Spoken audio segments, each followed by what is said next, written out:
त्रिभुवन पीड़ा हरणहार हो, तुमको मेरा नमस्कार।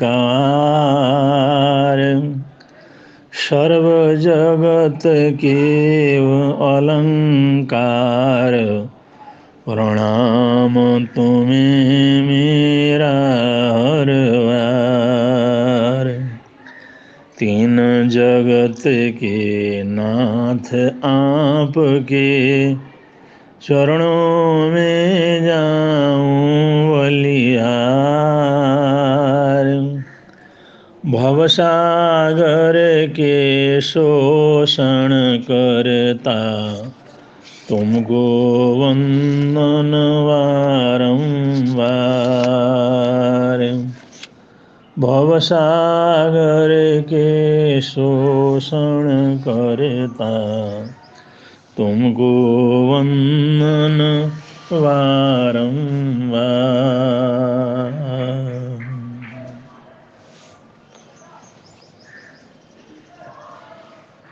वर्षों वर्षों की प्रतीक्षा,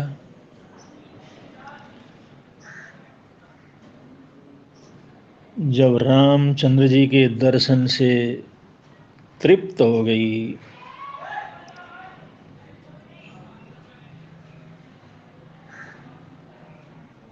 तो वृद्धा भीलिनी शबरी, जिसके रग रग में प्रसन्नता छाई हुई थी, प्रेम बरस रहा था, लगातार राम को निहारती हुई बोली, कहो राम, शबरी की कुटिया को ढूंढने में अधिक कष्ट तो नहीं हुआ?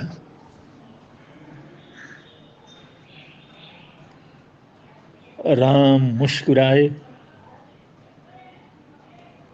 बोले, यहां तो आना ही था मां,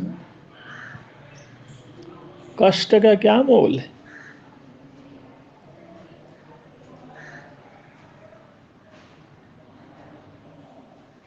भीलिनी बोली, जानते हो राम, मैं तुम्हारी प्रतीक्षा तब से कर रही हूं जब तुम जन्मे भी नहीं थे।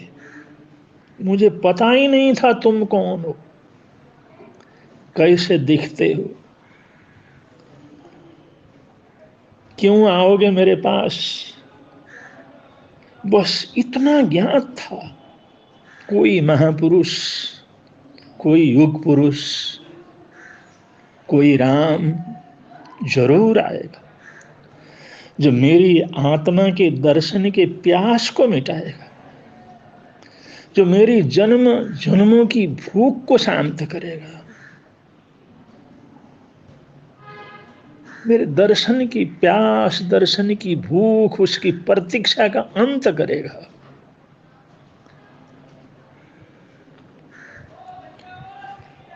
मां, मेरे जन्म से पूर्व ही यह तय हो चुका था, राम को शबरी के आश्रम में जाना ही है।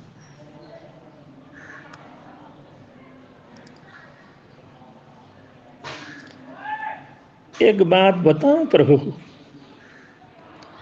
भक्ति दो प्रकार की होती है, दो प्रकार की शरणागति है, बानरी भाव और मार्जरी भाव। बंदर का बच्चा माँ को पेट से कस करके पकड़ता है, पड़ के रखता है, क्योंकि माँ के ऊपर उसका पूरा भरोसा रहता है, वो सुरक्षित रहता है। ये बानरी भाव है, पर मैंने इस भाव को नहीं अपनाया। मैं तो उस बच्चे की भांति रही जो माँ को पकड़ता ही नहीं, बल्कि निश्चिंत बैठा रहता है। माँ, वो स्वयं भी मेरी रक्षा करेगी, और वो माँ सचमुच उसे अपने मुंह में टांग कर घूमती है, उसकी रक्षा करती है, उसको संभालती है, उसकी जरूरतें पूरी करती है। मैं तो निश्चिंत थी, तुम आओगे, तुम संभालोगे। मैं तो सिर्फ प्रतीक्षा प्रतीक्षा में निश्चिंत यहां पर पड़ी रही राम, और तुम आ गए।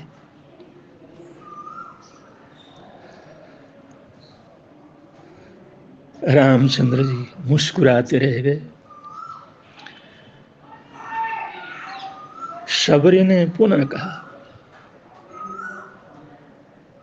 राम, बुराई में भी तनिक अच्छाई छिपी होती है ना। कहां सुदूर उत्तर के तुम और कहां घोर दक्षिण में मैं। तुम राजकुल के, रघुकुल के भविष्य, और मैं वन की वनवासी भीलिनी। यदि रावण का अंत नहीं करना होता तो तुम कहां से आते।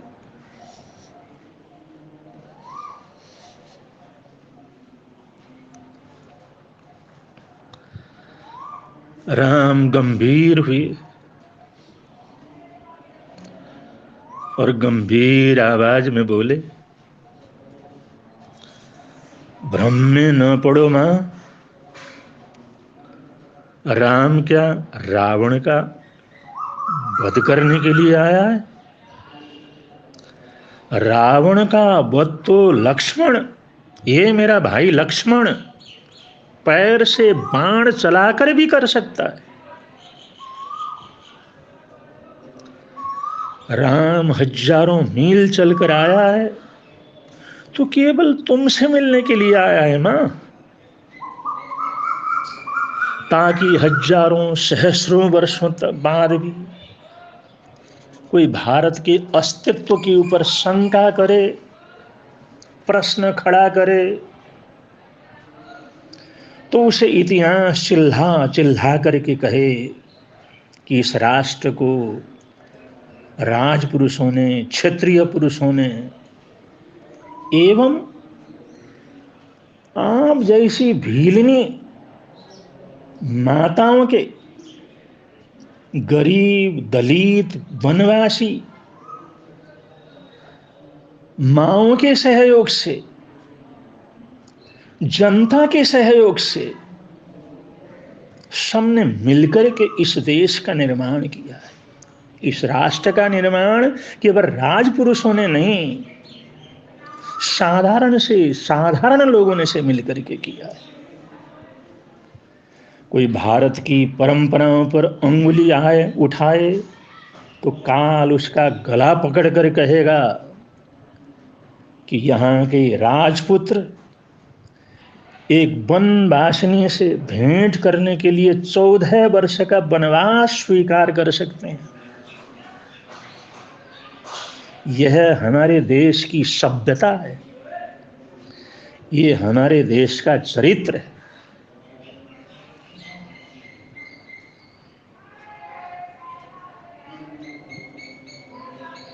राम वन में इसलिए आया है मां, इतिहास में लिखा जाए युगों युगों तक, शासन प्रशासन सत्ता जब पैदल चलकर वन में रहने वाली समाज के अंतिम व्यक्ति तक पहुंचेगी, तभी राम राज्य होगा।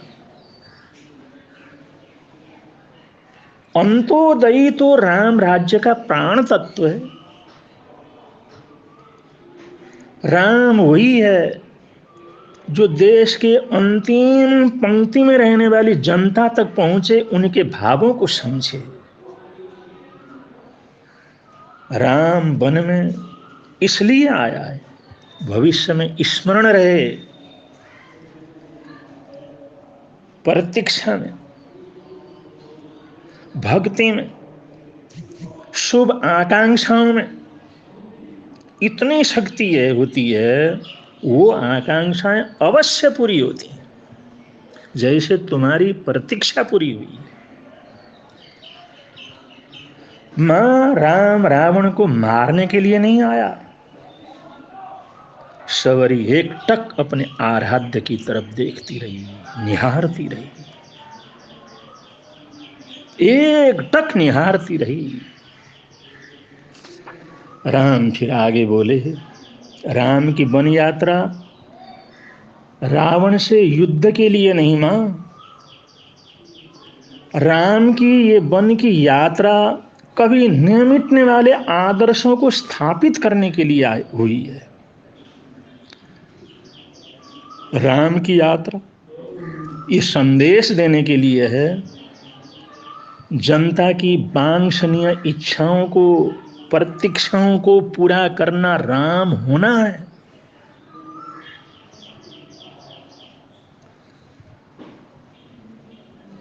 ये राम विश्व को सीख देने के लिए निकला है मां।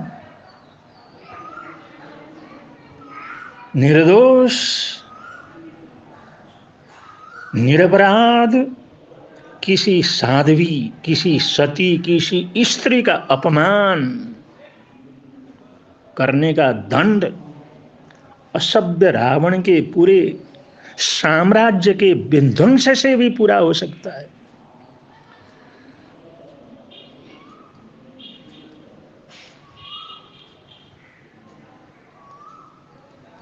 राम आया है वन पथ पर यह संदेश देने के लिए कि अन्याय और आतंक, अत्याचार का अंत करना ही धर्म है, राजनीति, राजाओं का कर्तव्य है।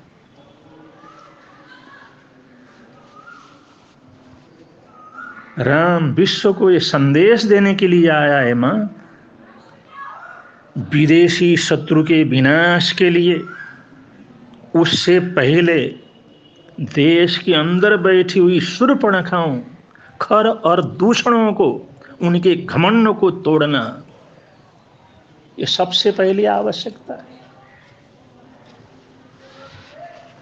इन आंतरिक दुर्भावनाओं को तोड़े बगैर विदेशी शक्तियों से जीता नहीं जा सकता।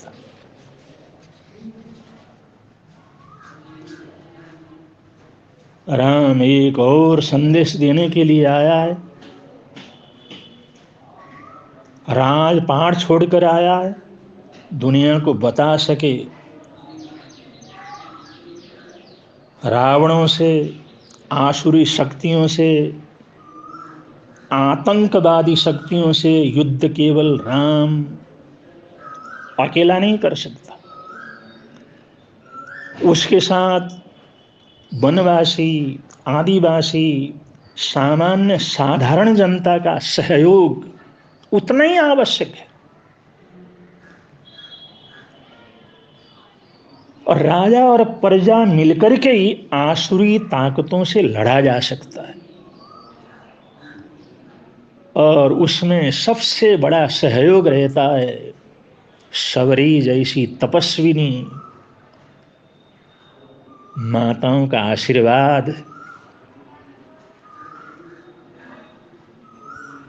जब तक ये आशीर्वाद की ताकत और साधारण से साधारण जनता की सहयोग नहीं होता, तब तक कोई भी राजा आसुरी शक्तियों से लड़ नहीं सकता।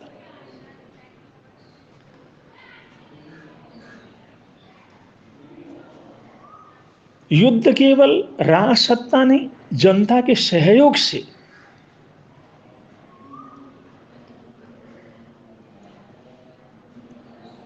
और माताओं के आशीर्वाद से।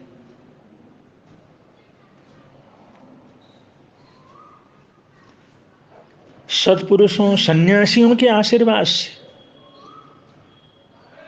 उनके आशीष के बल से जीता जा सकता है।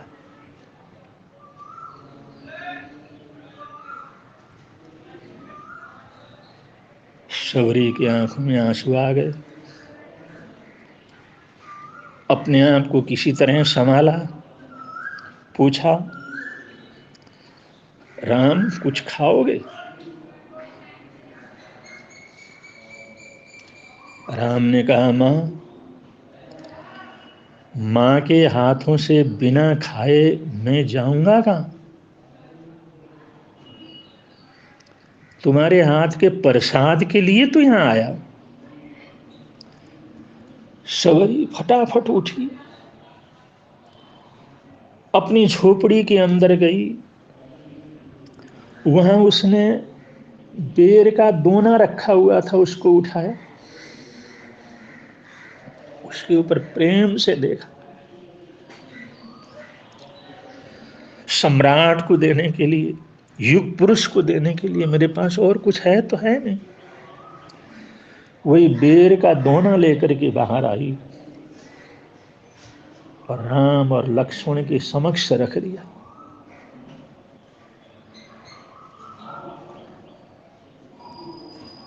राम लक्ष्मण उस प्रसाद को बड़े प्रेम से ग्रहण करने लगे। इतने प्रेम से ग्रहण किया, इतने प्रेम से ग्रहण किया, सवारी कल्पना भी नहीं कर सकती थी। उसने पूछा, राम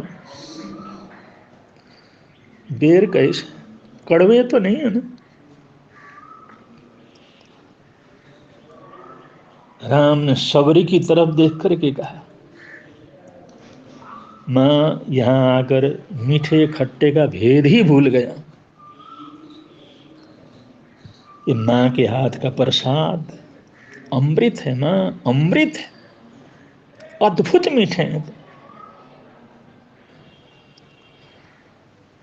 सबरी आंखों को पोंछती हुई बोली, आप सचमुच मर्यादा पुरुषोत्तम,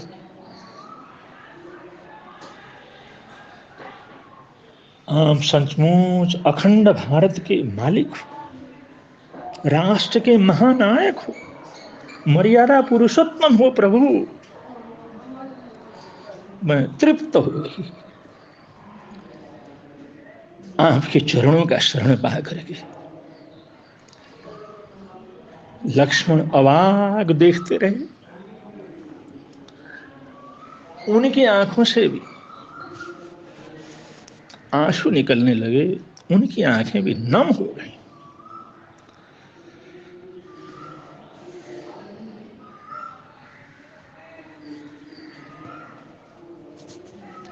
यह भक्त और भगवान का मिलन, ये भक्त और भगवान का पारस्परिक मिलन, ये भारत की सभ्यता है, भारत का इतिहास है, भारत की संस्कृति है, भारत की महिमा है। और इसकी रक्षा करना प्रत्येक भारतवासियों का कर्तव्य है। अगर आज हम जो भारतीय संस्कृति के संबंध रखने वाले हम लोग इस संस्कृति की रक्षा नहीं कर सके, इन महापुरुषों के आदर्शों को सुरक्षित न रख सके, जन जन तक न पहुंचा सके, इस संस्कृति को नष्ट होने से नहीं बचा सके, तो इससे बड़ा दुर्भाग्य कुछ नहीं होगा। हम सबका कर्तव्य है जागरूक रहें, सावधान रहें। सिर्फ अपना पेट भरना, गृहस्थी को चलाना ये जीवन नहीं है। इन महान भारतीय आदर्शों की सुरक्षा करना, इसको जीवित रखना, इसको प्राणवान रखना, आने वाली पीढ़ियों के लिए संस्कृति का वैभव सुरक्षित रखना हम सबका कर्तव्य है। अगर इस कर्तव्य को हम तहदील से, ईमानदारी से, पूरी सद्भावना से पूरा करेंगे तो हमारी पुण्यवानी बढ़ेगी, हमारा मानव जीवन प्राप्त करना सार्थक होगा और ये देश की प्रति, राष्ट्र के प्रति हमारी सच्ची राष्ट्रभक्ति होगी। राष्ट्रभक्ति सबसे बड़ी ताकत है, राष्ट्रीयता सबसे बड़ी शक्ति है। राष्ट्र के प्रति समर्पण और राष्ट्र के लिए स्वाभिमान, ये वास्तव में जीवन का प्राण तत्व है। इसको कभी घायल होने नहीं देना है। इन्हीं सद्भावनाओं के साथ बोलिए भगवान महावीर स्वामी की जय।